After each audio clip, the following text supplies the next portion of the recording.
If you had a superpower, what would it be? Basically, I'd abolish Ofsted.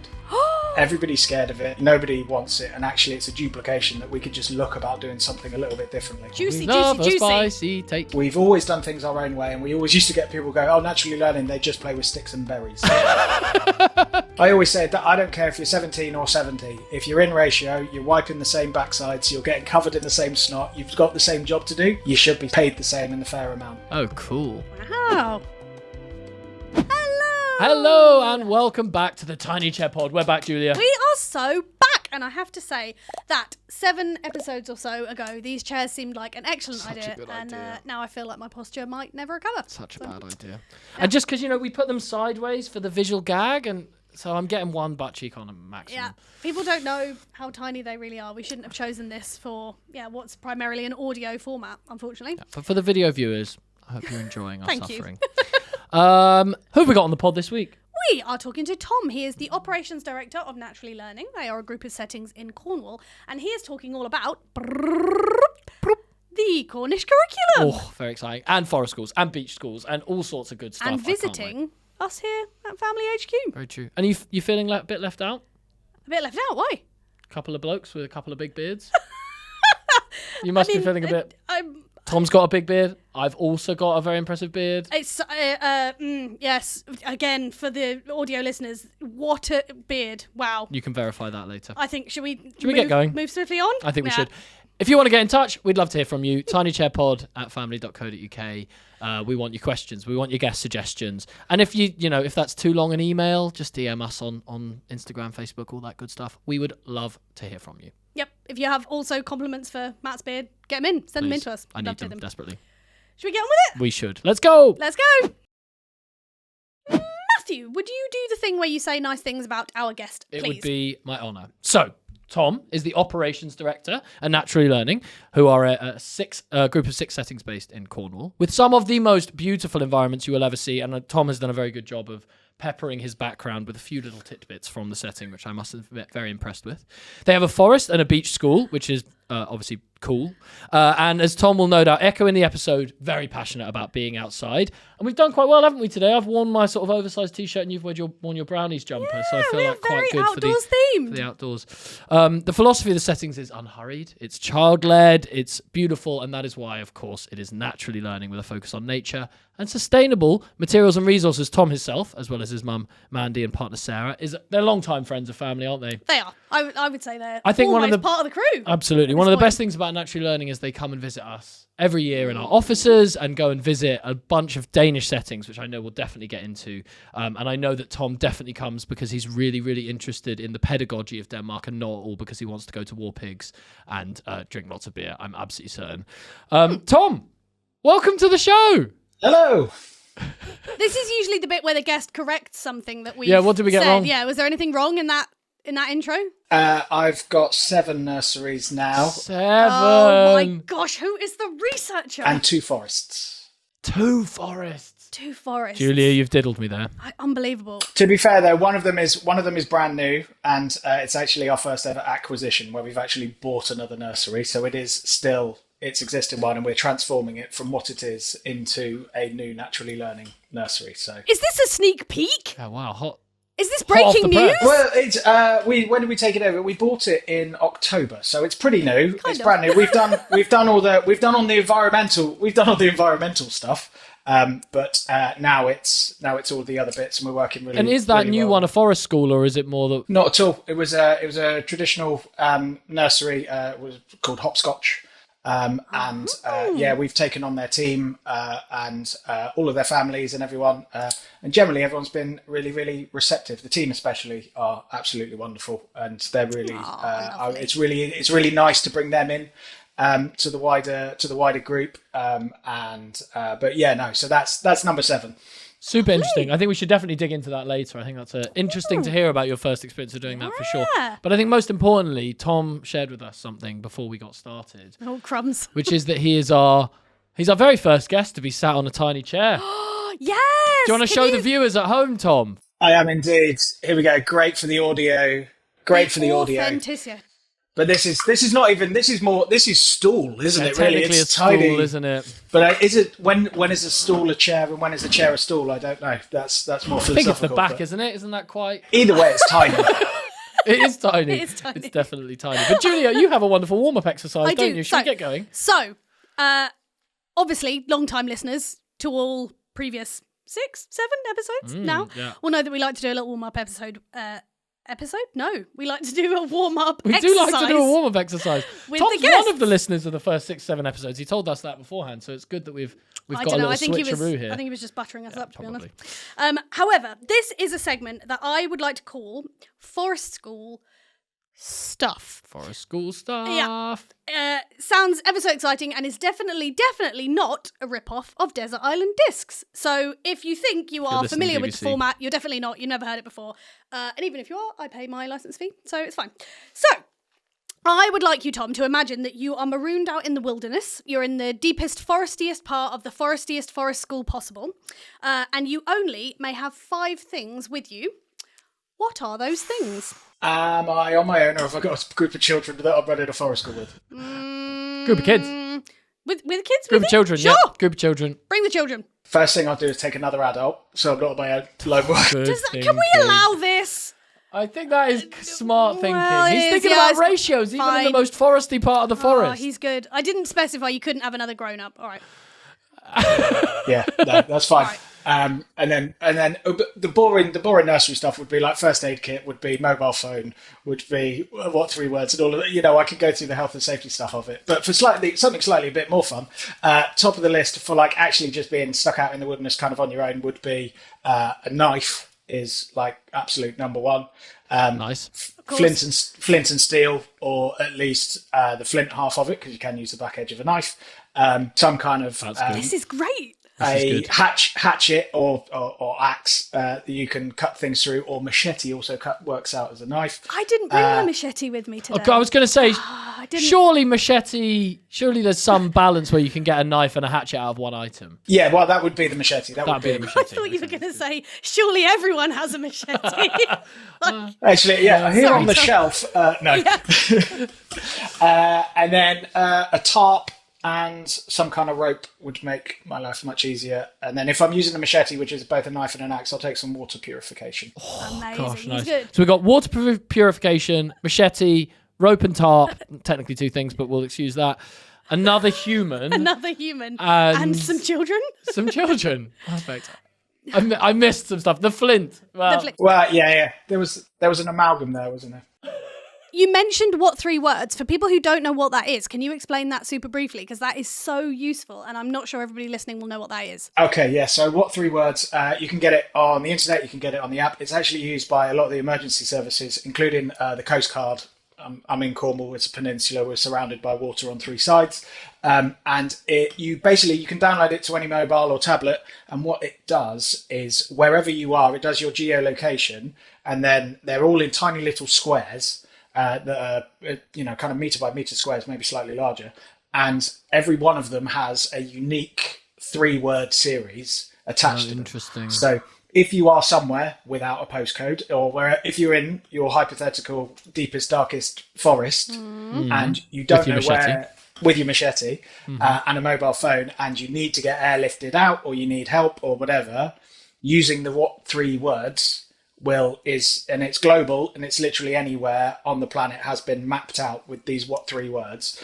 And we use it in all of our risk assessment documents and all of our trip documentation. Whenever we go anywhere with children, we have an emergency call point that the trip lead or myself signs off before anyone goes anywhere, and goes, if, I don't know, anaphylactic shock or something happens, the weather comes in, whatever, all of these things that are completely out of your control necessarily happens, bang, that's the call point. And we have it written down so that people in those times of emergencies, they don't have to think about it, because the last thing you've got to worry about is what your postcode is. Or I don't know if you've ever tried to even read latitude and longitude like as a set of not numbers, easy, or like a grid reference. Like what 3 words is huge. It's unbelievably safe and easy to use for people. Amazing. It's very nice. This is such a stupid meta point that I may regret even making, but it does blow my mind that words are better the more you have of them as a,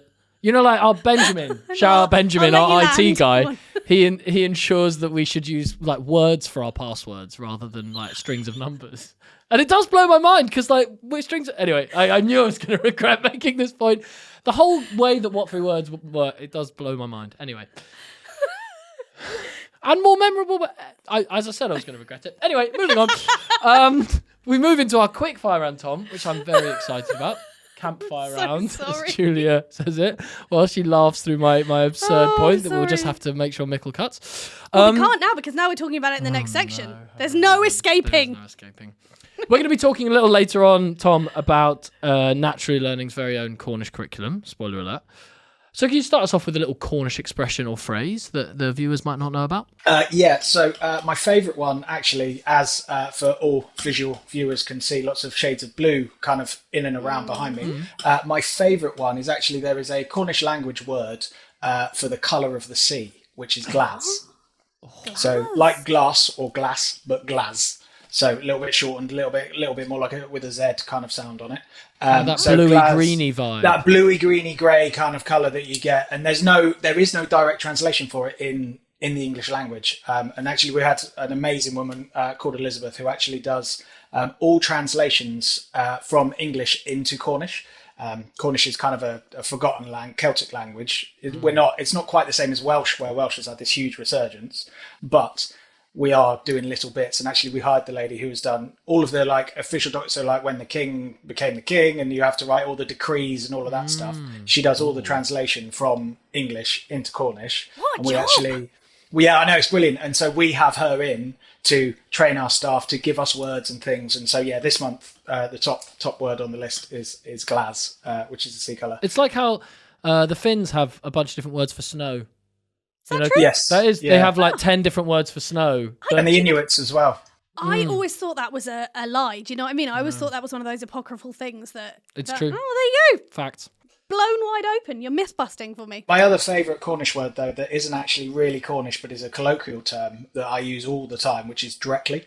Love that. So DRECKLY, directly, which means could be 5 minutes, could mean 5 years, but I'll get to it when I get to it. And that is Cornish time. That's how we live. We live our lives directly. Gosh, I could really get used to that out of that, couldn't I? Yeah, we'll keep an eye on that directly. I'll do it directly. I'll do it directly. I love it. I like it.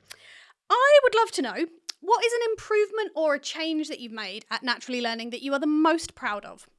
For me personally, it was a decision that I took about 8 years ago when I was managing our nursery in Charlestown. And I took the decision to allow babies into the building and to kick all 3-year-olds outside. Interesting. We have to dig deeper than that. Yeah, I was going to say, were the babies outside before that? What was the... No, so we didn't have any babies in the nursery. We didn't have room for any babies. And we had an upstairs preschool space and we had toddlers in the downstairs space. So there's no room for them. There was no room for them. And we had a forest that actually we now own, that we've just bought it literally this month. So we own 5 acres of private woodland. Such a flex, isn't it? It's That's a good my flex, forest. isn't it? It's a good flex. It's one of my forests. The other one I rent, it's less impressive, but the one that I own. But basically we were going out and we were using this woodland, and then we were coming back in and we were having lunch inside, and then we'd go back out again for the afternoon, and we'd go down to the beach, and it was becoming a bit of a lunch hall really, and it was vacant for most of the day. So I spoke to my team and spoke to Sarah, who's my partner and also in the senior team, as you alluded to earlier, and she said, if anyone can make this work, you can do it. So we went for it. Nice. And I wouldn't have done it if I didn't have her backing, to be fair to it. And my mum, who also, shout out Sarah completely. And my mum, who has final say so of, no, you daft boy, you can't do that, or yes, you can, go for it. She said, yeah, go on, give it a go. And we did, and that was 8 years ago, and we've lived in these forests ever since, and it's changed.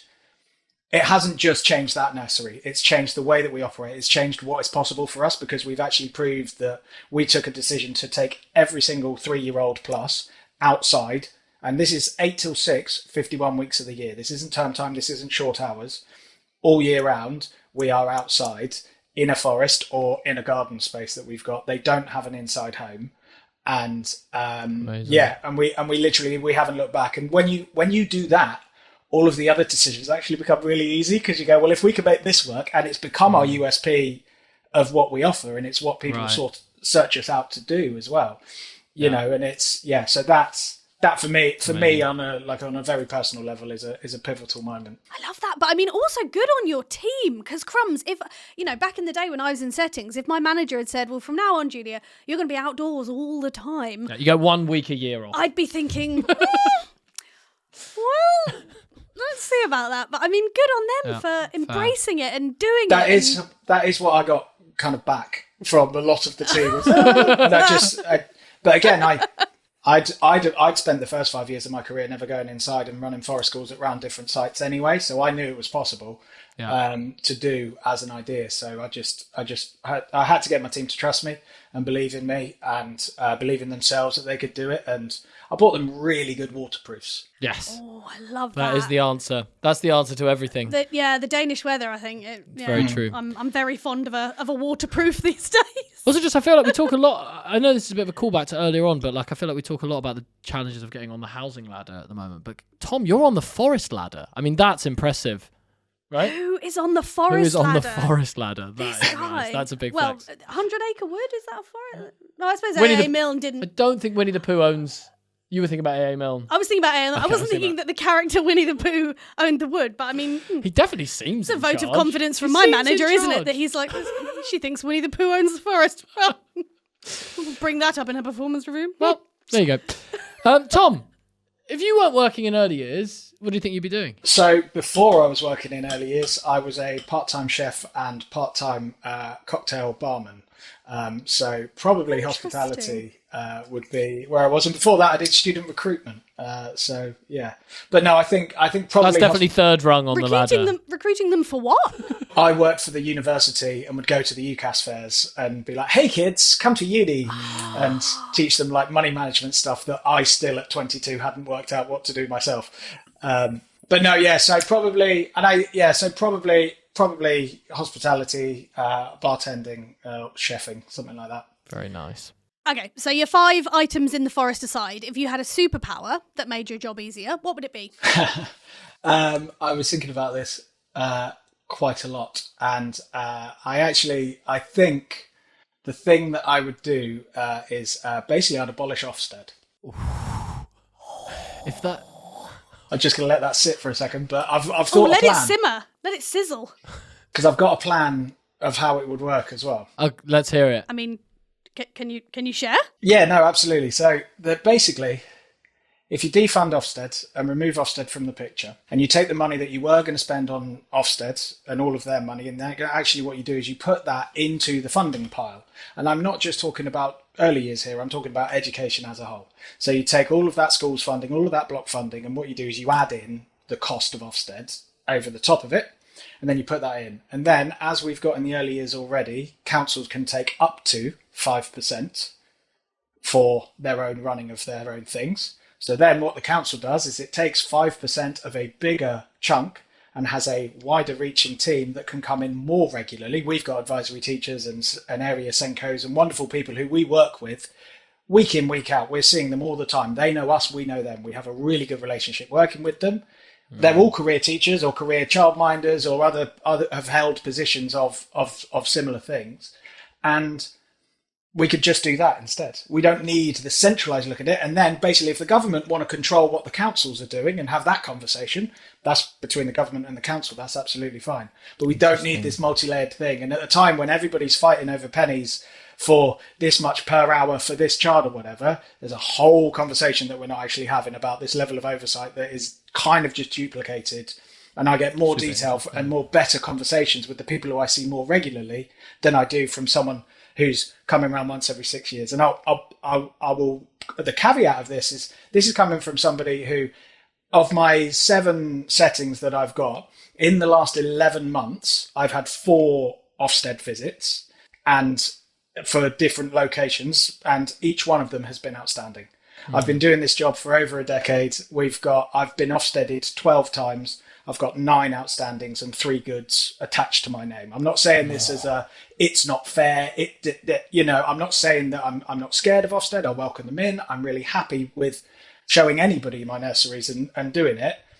but that's what I would change. I think everybody's scared of it. Nobody wants it. And actually it's a duplication that we could just look about doing something a little bit differently. Interesting. It's fascinating. And I think requires a great degree of coordination probably than we have today between the different LAs, right? Where things are done already in so many different ways. And you see that with issues like the funding where different LAs are applying it in different ways. So I think that would be I think it's a very interesting concept. That would probably be my caveat, is that I worry about how you'd see it being interpreted differently across all of the different LAs. But to some degree, you could argue that's already happening today. Yeah, and that's just handled by statutory guidance from what decision making is, and all of that. For everything. And again, I say this. We alluded to me coming and seeing you guys over in Denmark, and I've seen the Danish system, and there is no Ofsted there. They don't. I speak to them about it, and they go, what? Why do they come and do that? And we ask who sees them, and they have a couple of people who come out every now and then, and they're left, and that's I think the biggest probably difference, and maybe it's something that we'll talk about in a bit. But the level of trust and value in educators in Denmark compared to the level of trust and value in what we have in the UK, I think is something that is astounding, really, to be honest. I would go even further, that it's not just the trust of the educators, it's the educators' trust of the children as well. Like children are a lot more able to freely access things, and they're not as tightly supervised here. And it's a massive culture shock when you're not used to it, and it's your own children who are sort of free range out in settings. But it is very different, the expectations at each level. I would love to talk about that a bit more, actually. It's definitely sort of, you could argue, is like slightly like trickle down risk approach that comes through the US into the UK in some ways, I think, and it feels like in some ways I hope it remains that Denmark can keep itself a little bit safe from that environment, because I do think it's for the best. Julia, we're filming with Tom. What are you doing? Oh, well, I got really excited when Tom was talking about the Cornish curriculum and how they made it themselves, and I wanted to make my own curriculum, so now I'm just adding it into family. I'm sure, but do you need to do it right now? Yes. So basically, you can add the different areas of learning, all the information about what you want to plan for the children and what you need your educators to know, and then it pops up right in the app, right where they need it. All right. That is pretty cool. Let's say I'm coming on board. What do I need to know about it? Where can I find out more? Okay, so if you are already a family customer, you can find it in the app under learning. And if you are not yet a family customer for some reason, you just go to family.co/demo, and then you can book a time to see it live in action. All right. Now let's go hear about a real curriculum and get back to the conversation with Tom. All right. Well, I think we should move on. I think we should move on to the meat of the podcast. I think we should, because we are going to talk about naturally learning, which we've already talked a little bit about, but particularly this new curriculum that you've launched, Tom.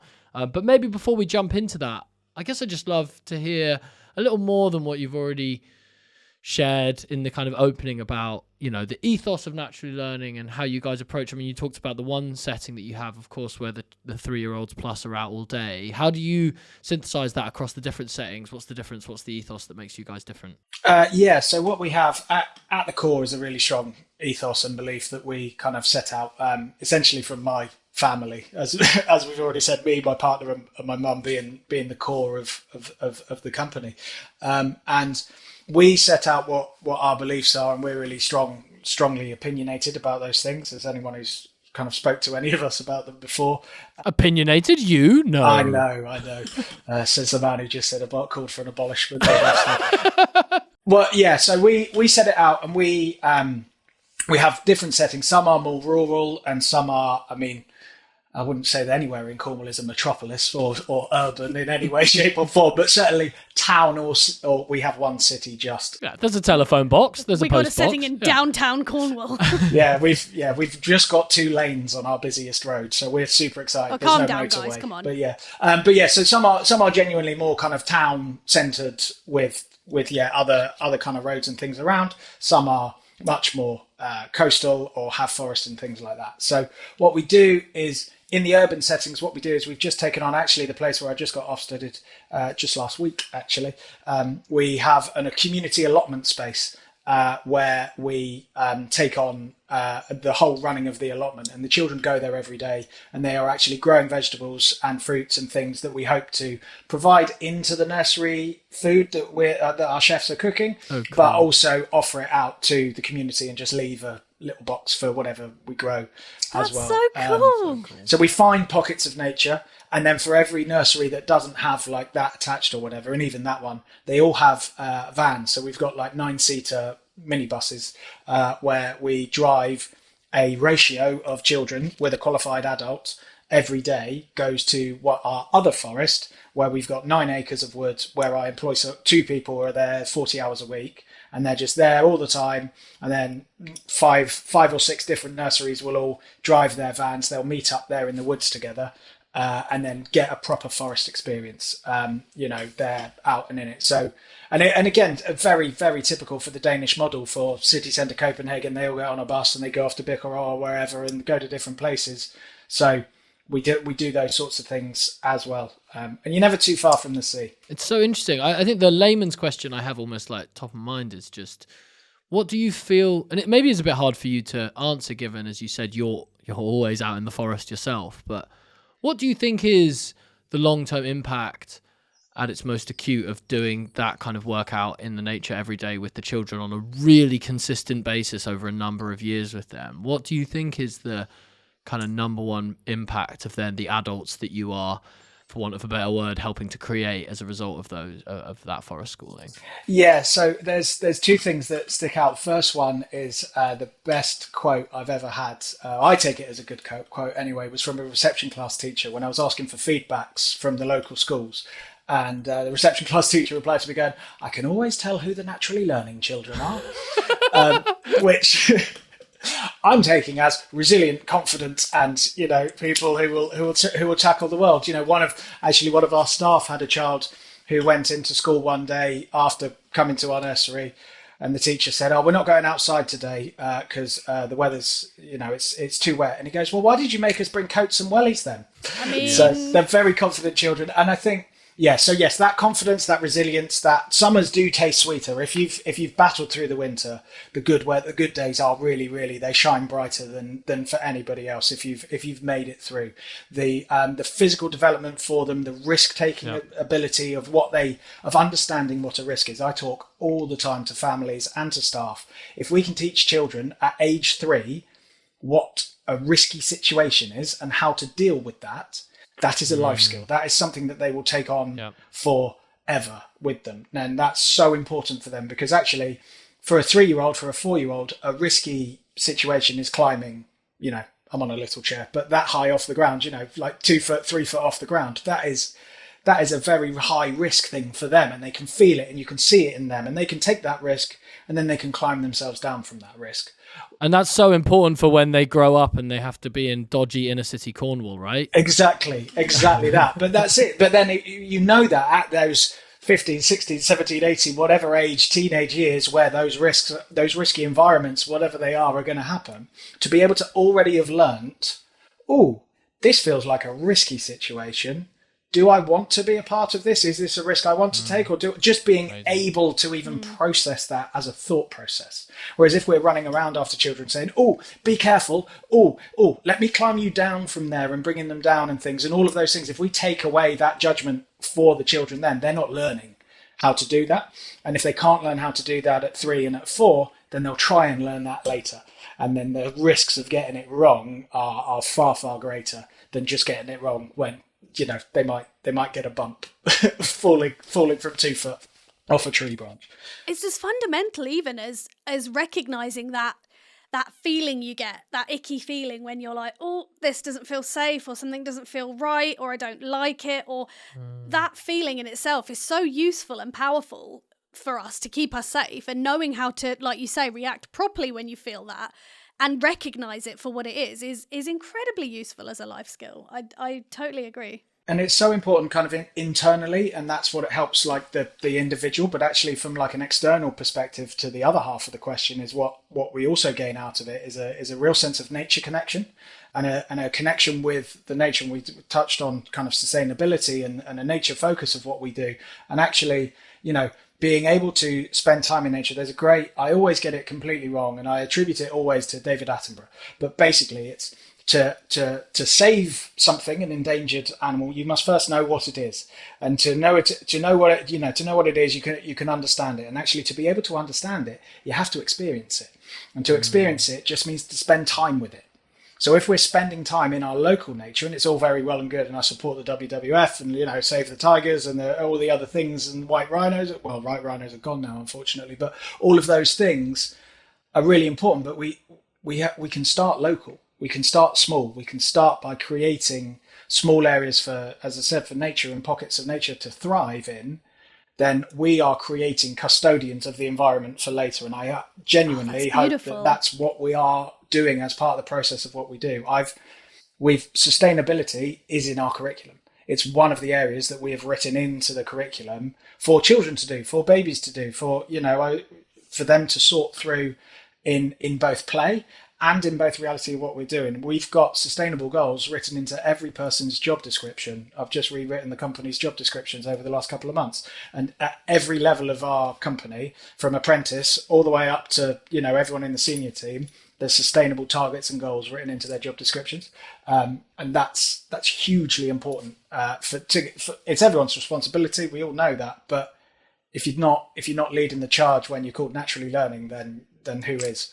But I think you've touched on it, so let's dive in. I'd love to hear a bit more about, you know, maybe what curriculum has historically looked like at Naturally Learning and why you felt now was the time to focus on something that felt more grounded in Cornwall and where you guys are from, and why this kind of launch of the Cornish curriculum now that you're doing and talking to us about today. Yeah, absolutely. I mean, we've always done things our way. You know, even from my mum, who started the company originally, and I joined in about 18 months into it. She did it. She went her own way. It came from her, a need from her for wanting to create her own version of childcare in Cornwall that she didn't think she was seeing elsewhere. So that's kind of genesis of it. And we've always done things our own way. And we always used to get people go, "Oh, naturally learning, they just play with sticks and berries." And that was the throwaway comment always. But now we're kind of taking ownership and we go, yeah, and look at what we can do with sticks and berries, you know. So it's always been there. It's always been something that we've wanted to do. And obviously with the more changes that have come with EYFS legislation and things like that, I actually think that the reins have loosened. And certainly in the 10 years that I've been, 11 plus years that I've been doing it, of, you know, being able to actually, you know, have the freedom to do things in your own way, so long as you can back it up. And it's been something that's been bubbling under for a very long time. And then lots of different conversations with different people. And there's the three of us, and Sian, I have to mention, who does all of our training and apprenticeship stuff in-house. She gets the nickname of Chief Meddling Officer.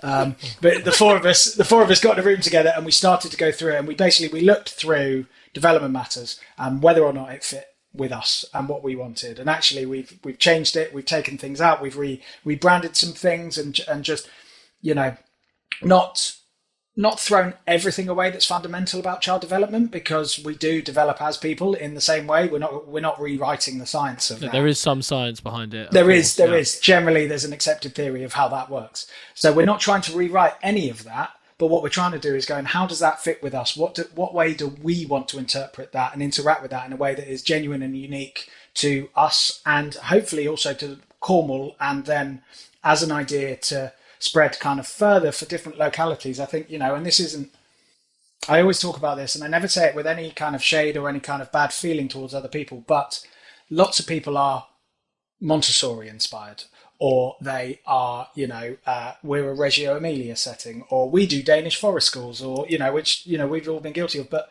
all of those things are so brilliant when they're attached to a person or a place. And I wonder if Reggio Emilia in Cornwall, for example, doesn't feel the same as Reggio Emilia in Reggio Emilia. And, like, you know, Te Whāriki, the New Zealand one, is all of those kind of ideas. What they all have is a sense of place, or a person that is at the core of it. And I think to just satellite, it didn't feel right anymore for us to just kind of satellite around and pick bits on a global buffet of theorists and different ideas of stuff. Pedagogical smorgasbord. Oh, very nice. Yeah, exactly that. And we wanted to just create something that, I think a sense of place is something that we are missing culturally. So interesting. And as an sense of identity. And for anyone that's ever crossed the border down into Cornwall, it feels different down here. It is different down here. Cornwall, I tell everyone, isn't technically part of England. It's a duchy that is owned by England, but not technically. There's a whole Cornish National Party that wants separation of Cornwall and the rest of the country in the same way that Wales does. It's one of the old 6 Celtic nations. The Romans never made it down here. It was all just Celts. So it does feel a little bit different. And it feels like there's an opportunity to do something a little bit different. We've got so many amazing artists and creatives and wonderful people county-wide that are doing all sorts of different things. And I think if we can start that here in the early years and actually open up that conversation for children, but also the families that are attached to them, I think that's what's so important, is that our job isn't always about teaching the children. It's about involving the community and the families as well. And I think for lots of reasons, people really overcomplicate curriculum. But when you were speaking there, it just struck me that what is a curriculum but an understanding of the best current concept of the science of child development mixed with the fact that your setting exists in a place that is different from the place that other settings exist in. And I think it's quite a nice way of looking at it. And of course, all being inspired by all these other curriculums is wonderful because they maybe have something in there that can be inspired, but ultimately you should be inspired by the place that you are in and what's unique. I mean, if that's not cultural capital, then I don't know what is, right? Is understanding the nature of the place that you're in. I'm curious, in that same way, how do you evoke a sense of belonging for people who either don't have like that connection to the Cornish locality, or the heritage, or say they've moved to Cornwall last week from anywhere else in the world? How then do you kind of bring them into that feeling of location and belonging and embracing that Cornish nature, I guess? So that's actually a really, really easy job to begin with, because they've chose to move to Cornwall and they want to be a part of that. So they're buying into the idea of it. And actually it's then a chance for us to educate them about what we do. But, inclusivity and things, and obviously I've listened to previous ones with Liz and lots of very brilliant people talking about the importance of all of those things and understanding cultures and things. But it's about making sure that it is a place for everyone and everyone is included in it. And by still going through what we do, and what we're doing is it's not all about Cornwall, and I think, Matt, you've spoke brilliant. That's a really nice way of looking at what a curriculum is. But I think, I can probably distill it even further. And a curriculum to me is just a vehicle. It's just a vehicle of getting to the next whatever it is. Well, it's getting to being a decent adult. That's what this is all about. This is all about growing and being a decent human being at the end of it. School readiness is just the next bit on it, and we can throw that one away and get rid of that, or do whatever we want to with that. But, so using a curriculum just as a vehicle of going, do you know what, we're still going to hit all of these developmental stages and all of these things that we need to for developing a conscientious, wonderful, decent human being. And we're going to do it with bits about Cornwall, because we're in Cornwall right now. And actually, if we want to talk about, I've got limpet shells on the thing behind me here, let's talk about limpets. Let's go and touch and feel and see them. And then we're still doing the maths activity. We're still doing the storytelling. We're still doing all of those things alongside it. But it's just about connecting it with that place and locating the skills locally, basically. And just by being in that place makes you a part of it. And being in that place. And that's one of the best things about the woods and about the beaches and about being outside. Nature doesn't care. Nature doesn't care whether you're prince, whether you're pauper, whether you've lived here all your life from 15 generations, or whether you flew in last week. Nature doesn't care. You're going to get equally wet. You're going to get, the wind's still going to blow. And it's just about connecting people in that way. And of course, you then just have to add the sensitivity of making sure that you and your pedagogy and what you turn up with is inclusive of doing that, and changing what you have to fit the needs of everyone and to have representation, obviously, and all of those points that there's far more eloquent people than me to talk about, but you make sure you have all of those foundation things without making it a focus or making it a token gesture. But how beautiful is that nature, I mean, it sounds flippant, but exactly it isn't. Nature is, it's not that it doesn't care, it's that it welcomes everyone equally with the same, That's so beautiful. Nice. I love that. Before we move on, because there's so many other things we want to cover, I guess just a simple question, which is like, of the whole curriculum that you've built, like, what are the really tactically juicy stuff? Like, what are you really proud of? What do you think's really interesting? What have you included in there where you're like, oh, I love that bit. That's really cool. So we have spoke about sustainability and about getting children engaging with that and doing things like adding wildlife ponds and creating wildflower meadows and things, and understanding that different materials need to be recycled and dealt with in different ways is a hugely important thing for us. And this one is always the most surprising one. The most exciting thing that we've had both from us at the senior team and also the team and globally as well, with some of my mum, Mandy, and Sarah went and spoke at a conference at Caltech University about this. Wow. How did you miss that trip, mate? Because we're a family-run business and we have 2 small children, and somebody had to stay behind. As much as I would love to put myself forward, Sarah had done a lot more heavy lifting on this than I had, so it was right that she went. To be fair, and my mum's always. She's the owner and managing director. She does exactly what she wants. Nobody's telling her what to do. But, Sarah deserved to go ahead of me on that one. I was incredibly jealous. But yeah, so STEM has been a huge part of it, because actually by putting it all in together, and you're automatically, prickles go up on people's necks. Oh, I can't do maths. Oh, I was rubbish at science in school. Oh, I don't. Technology? Engineering? How on earth am I going to do that with a toddler? And it's something that is everyone's so fearful of, and everybody always thinks, oh, naturally learning, they don't touch any of that stuff because we're all just sticks and berries. That's mathsy things. That's not nature. Technology. How can you have technology in the woods? We've put that in as a focus, and it's been phenomenal, because although we are a reaction to the modern world and everybody living on screens and being inside, and we're trying to be outside as possible, we are still a part of it. So we bring those things in organically and naturally. So we have technology. We use wildlife cameras. We've got the most fantastic nighttime vision studies that the children have been engaging with. They play in the woods in the day, and then they go home. We put up the cameras, and then they come back, and then they look back over the footage, and they see a deer that was in the den that they had built earlier that day, and and the connection is phenomenal. That is cool.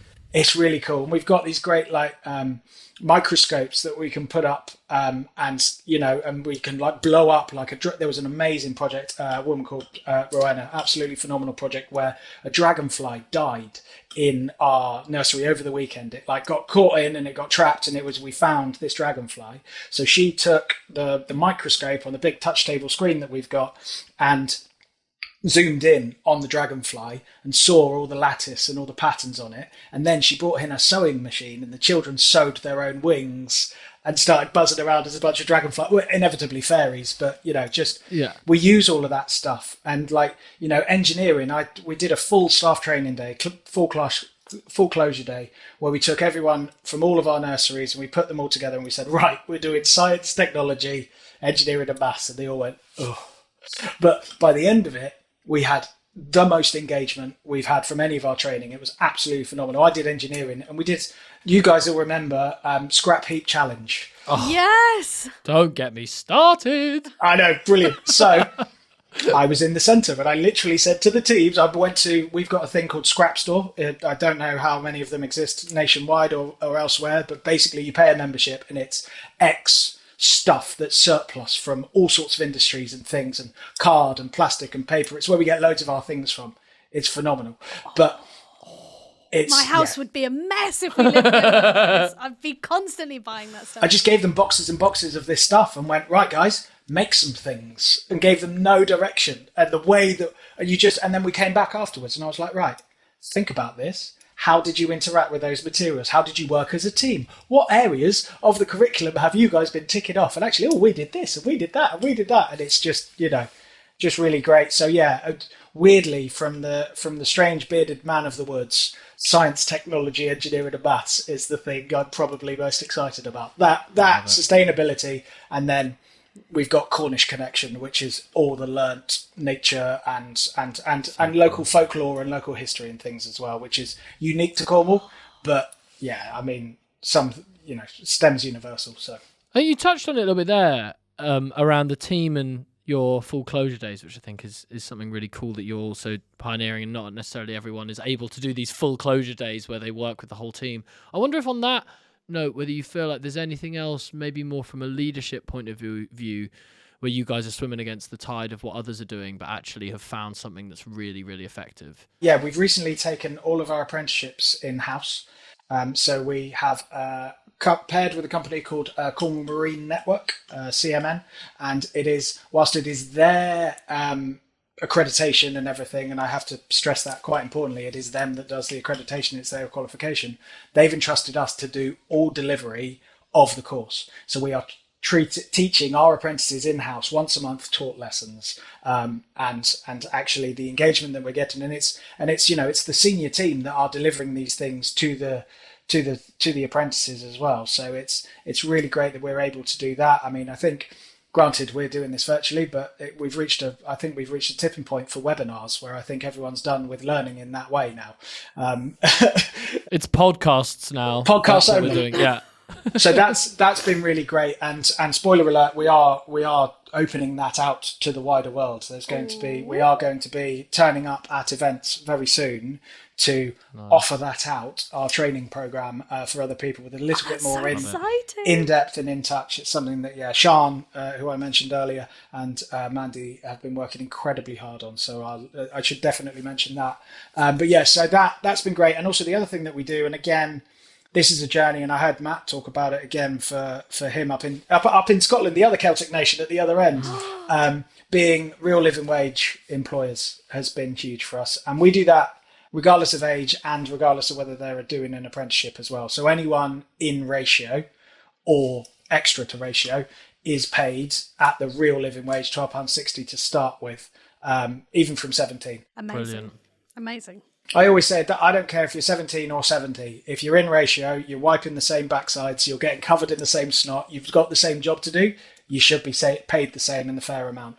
And then we just scale it all up for your qualification and your quality and all of those other things as well. And every time anybody gets a certificate against their name, level 3, level 5 or whatever, we make sure that they get paid extra for all of those things. But, resetting the baseline and then moving up from there. I love that. Yeah, completely that. Really great stuff. Julia, you've got a game, haven't you?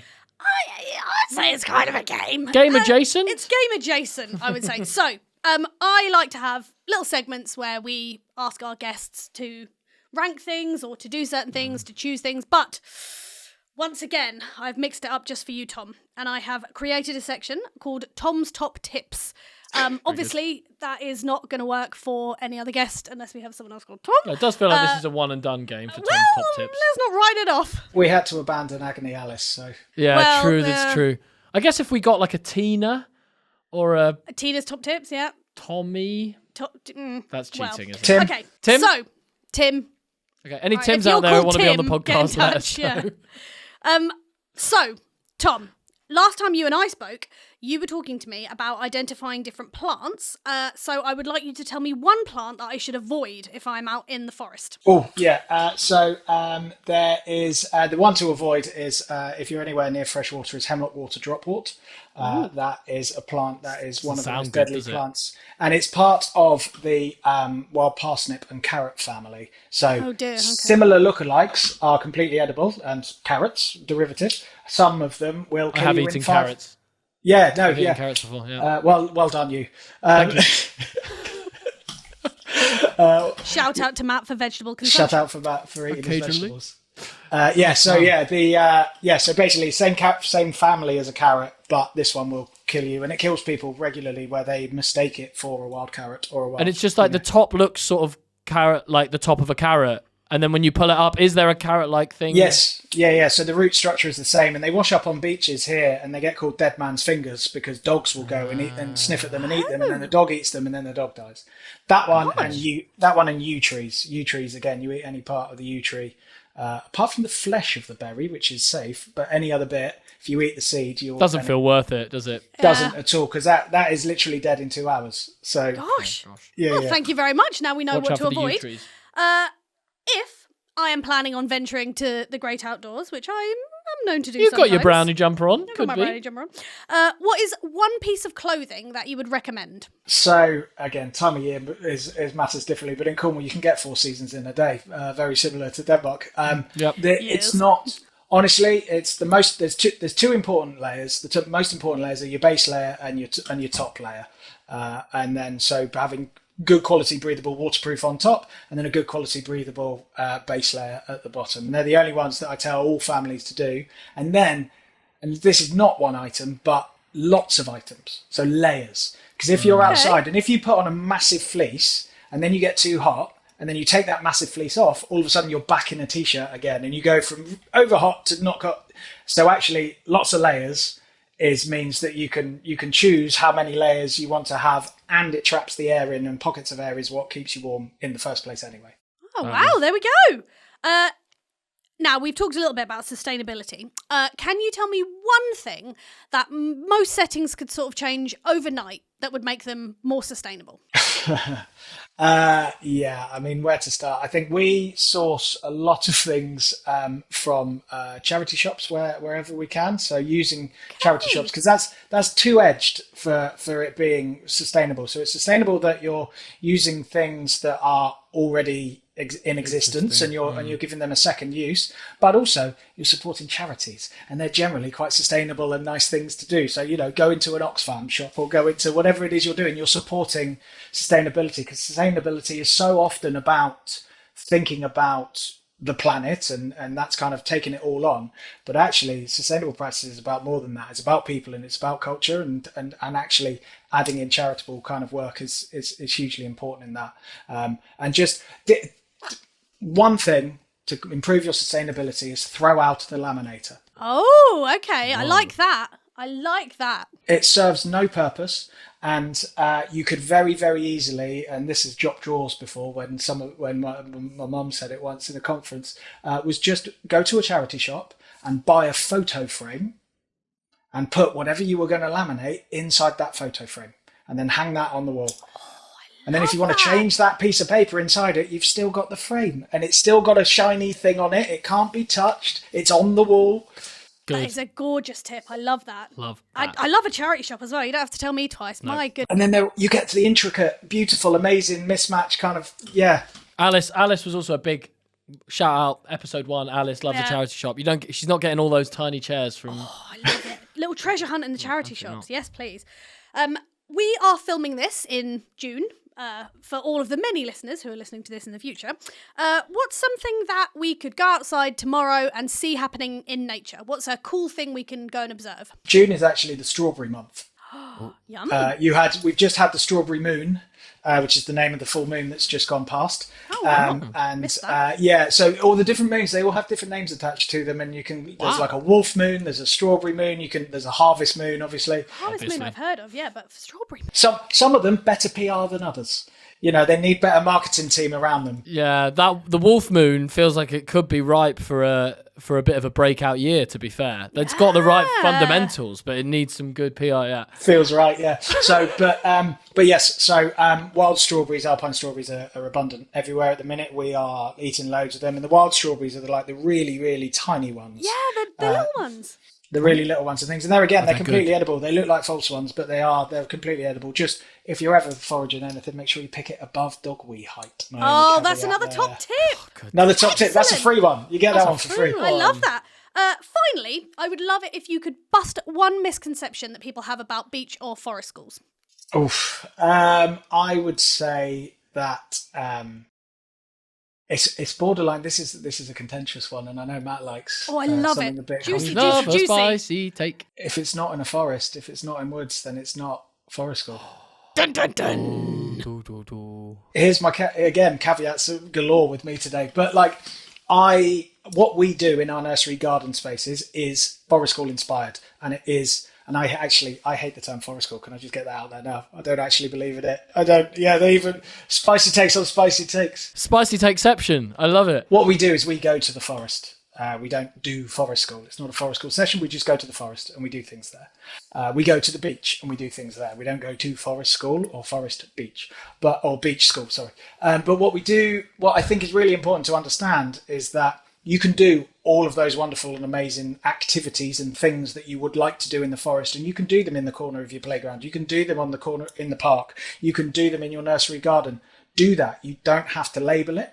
And then just like when you go to the woods, it feels different. When you step inside that space, that area feels totally different. And that for me is where the difference is, and you can't call it the same thing. It is entirely different. Emotionally, physically, you feel it sounds different. The noise deadening from trees and leaves and things when you step into the woods from when you step out to the woods, it is completely different. And and actually, I'll give you one other one because I like to double up. God, he's on fire! I know, I double up. And this one actually is really quite useful for people because I get it all the time, and this might be a top tip. You don't need a level 3 forest school qualification. There is no such thing as a governing body for level 3 forest schools. There is a Forest School Association, and it's a membership that you can absolutely be a part of and you can sign up to. And it is a good qualification for somebody who's never stepped foot in the woods before. But it is not like a childcare level 3. All you need is a decent insurance company and a conversation with them who you can have capable individuals running it. The whole, I can't do forest school because I've not got my level 3 in forest school is a total misconception, and it's not necessary. Great. I love that. Brilliant. Oh, I love that. That was absolutely jam-packed. That was Tom's top tips. Little random run. Good. I love it. That was quite nice. It's a shame we can't use it ever again, but it's a good concept. It was nice while it lasted. I'll come back. We'll have a segment. Perfect. Every time you can come and give your top tips on whatever the topic of the day is. Yeah, perfect. He's a Renaissance man. So to finish up, I guess, we talked a little bit about, it's been so lovely to have this kind of yearly check-in where we get you guys to come over and visit the offices and go out and see some nurseries out here. And I suppose the most interesting thing that I want to hear is just, I suppose the question is, you seem to have embodied a lot of those Danish principles probably anyway compared to the standard setting, probably before you even came out here. So what I'm really interested in is like what surprised you about something that you learn out here that you took back to practice that was maybe something you weren't expecting to learn. It's been great coming out, and actually I do think coming out to visit the Danish settings has actually been like finding out we're more aligned actually with people that are hundreds of miles away than maybe some of the other nurseries in this country. And I mean that without any, there's nothing attached to that. It's just that's what we're more similar to, and that's what we're trying to be like. We are not a traditional setting. That's not what we do. We don't have the same resources. We don't interact in the same way, and there's nothing wrong with that. That people do different things for different reasons. But the one thing that I love about the Danish culture and things is that people take their time with children there, and it was something that we always tried to preach a little bit, but actually witnessing it more was understanding for maybe not myself, but certainly for a lot of my team, who I bring out a different group every year, was actually understanding that children putting on welly boots for themselves and putting on coats for themselves is the learning activity. Yeah. And not to rush that, to be like, come on, quick, get out the door. And we've been to settings in Denmark where they talk a lot about like the rhythm of the day. And I know it's quite a Steiner inspired thing anyway, but like they really did buy into that kind of just, here we go, we're going through this, and just actually just sitting out and relaxing and understanding that children just being and taking time in nature, and you're just there to facilitate that happening, is something that I've always tried to bring into my personal practice, but being able to bring that to a wider audience of my team to really kind of understand that, and the importance of the early years and that's why the whole trip is important, because you can't talk about the forest school in isolation, and that's exactly what I'm trying to do with the Cornish curriculum, and understanding that you can't have forest school in isolation. You have to look at the Danish system and how that works, and how they treat childhood and early years, and how they think about that family unit first, to then go, because leaving prams outside of shops is something that it's the most famous thing that everybody goes, what, they just leave their baby sleeping there and things like that, and you go, this is part of the course, really this is very normal. Yeah, no, it really does. It's such a lovely reflection. Funnily enough, it's a weird segue, but I was listening to a podcast this morning where Louis Theroux was interviewing Willem Dafoe, and he said his advice for young actors is, don't do this to do that, do this to do this. As in, what you're doing right now is what matters. It's not a segue to anything else. And oddly, that's quite a nice comparison to what you were just talking about, right? Like the putting the wellies on is not so we can get outside. Putting the wellies on is so that we can put the wellies on. The learning is happening in the moment. Yeah. And I think that's definitely how maybe you can actually embody that sense of calm and time more in your settings, because it's so easy to be focused on like, what are we doing in order to get to the next thing, in order to get to the next thing, in order to get to the next thing. We're all really forced into that, aren't we? Just culturally, both as adults, but also as children as well. Come on, we need to get to this place, and we need to do this, and you need to be this. And actually, here's an observation, but it has to have a next step with it, because what you've just done right now isn't actually good enough. You have to do something next, and then beyond, when you're on that, and then you're going to have to go to school, and then you're going to have to do. You just hang on a second. Let's just enjoy the magic of childhood, and actually let's just be in a place and have a bit of fun with it. at the core. I've heard loads of people on here, we talk about bringing in joy to the curriculum and bringing in play to the curriculum. That is central to what it all is about. And, just taking time to breathe and to exist in a moment is sometimes enough. It brings us so beautifully full circle, actually, because the first time that I ever interviewed you and Mandy and Sarah was explaining this name, Naturally Learning, and the way she put it was that, you have the right people, the right adults, you have the right environment, and once you let the children in to embrace and explore that, then the learning is going to happen. It just will. There's no sort of, I'm paraphrasing now, but you don't have to sort of open children's mouths and shove learning down their throats. It will happen just because you have the right environment and the right people to facilitate it. And I thought it was just a beautiful way of explaining that slow-paced approach to allowing children to come to things to themselves. Yeah, and it's triple fold as well, because you have that, and then you have the using of the natural resources. Like, naturally learning has always been a pun, because it's about that the learning will come naturally to them. It will happen naturally as when their brain development is correct, holistic approach to the child and things, and it's happening in the natural world around us. So it's always been a double up of these meanings within the phrase of it, even from conception. It's always been at the core. Love a triple pun. What a great way to finish. Tom, what are you guys working on right now? What do you want to make sure plug need to know about? Where can they find? Where can they get in touch with you if they're like, I want, that bearded man to come and tell me how to do forest school? Absolutely. We are going to be launching our consultancy very soon, as well as we're doing consultancy. We are doing apprenticeships, and we are also, I believe, going to be seeing you lovely people in Cornwall in September, which might be a spoiler that I might not be allowed to say, but we are hosting a Cornish early childhood conference in Cornwall. That is going to be primarily for the nursery staff and early years workers of Cornwall, because we always have to travel to Birmingham, London, Nottingham to go and see anyone. So we're bringing the world to Cornwall. We're trying to. Love it.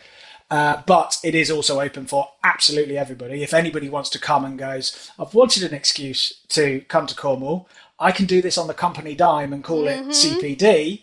Here we go. We're going to have a conference. We've got some absolutely phenomenal speakers coming, including, I believe, the early years minister is coming. Wow. And Jan de Beal is going to be speaking, Ben Kingston-Hughes.